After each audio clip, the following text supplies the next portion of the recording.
We begin this noon hour with the man accused of shooting and killing Ruby Garcia and leaving her for dead on US-131.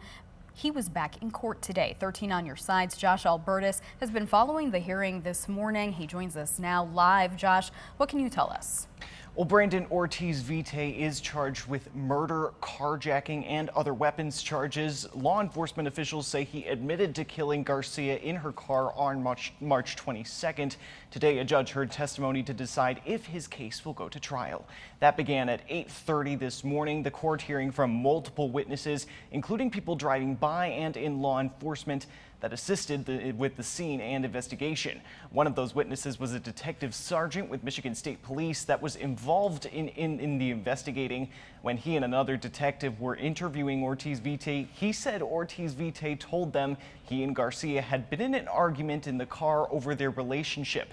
Garcia, the detective said, then told Ortiz-Vite to get out of the car, and it evolved into a physical fight when Garcia pulled out her phone and Ortiz-Vite told detectives he thought she was calling 911.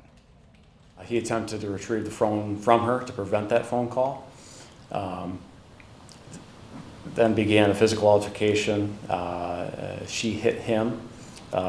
He hit her back. He was unable to pull the phone from her. And during that altercation, he remembered that he had his handgun with him.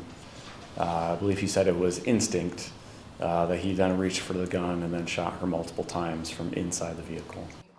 Ortiz-Vite was bound over to circuit court for trial on charges of felony murder, open murder, carjacking, carrying a concealed weapon, and felony firearm. Of course, we'll have more details on exactly what happened in court this morning coming up later this evening. In the newsroom, Josh Albertus, 13 on your side.